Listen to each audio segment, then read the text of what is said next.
Hello hello! Alors je viens juste de rentrer du chemin de Saint-Jacques-de-Compostelle et je vais vous donner ma technique, mais vraiment imparable, pour vous éviter les ampoules sur les pieds.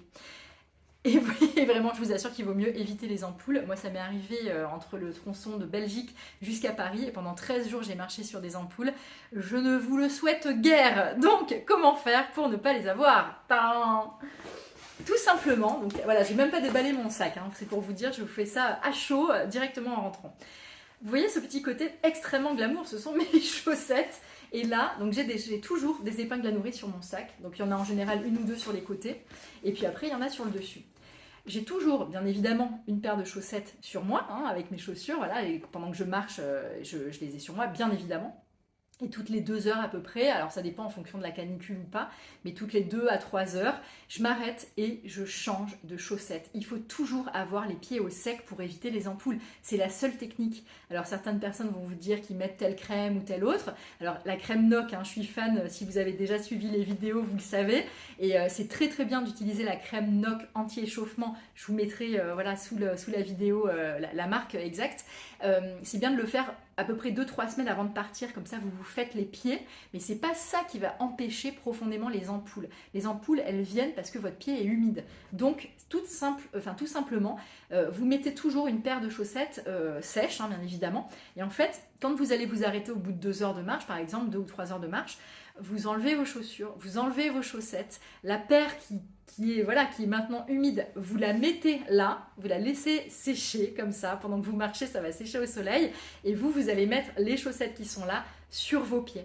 Et vous alternez comme ça. Alors bien évidemment, hein, il faut savoir que le pèlerin, hein, de base, a un petit fumet, un petit musc, une petite odeur fort sympathique, mais ça en fait, ça fait partie du chemin. On est tous pareils, vous allez puer comme tout le monde, et donc à un moment, cette technique, franchement, je vous assure qu'elle marche super bien, et si vraiment ça vous gêne de laisser pendre vos chaussettes que vous avez déjà mises et les faire sécher comme ça, ben vous mettez un 3e jeu de chaussettes et puis voilà, et vous alternez, et puis comme ça, à la fin de la journée, vous avez utilisé 3 ou 4 paires de chaussettes et vous lavez tout ça le soir dans les gîtes.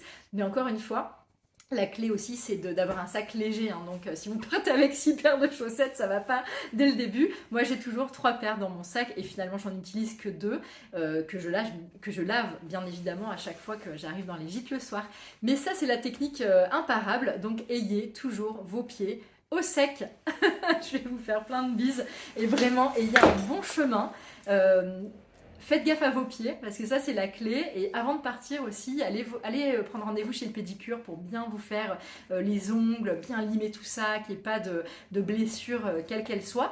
Et puis toujours dans votre trousse de toilette, ayez au moins un coupe-ongle et une lime pour vous récupérer, voilà, quand sur le chemin vous avez des problèmes aux pieds ou vous avez voilà, des ongles à couper.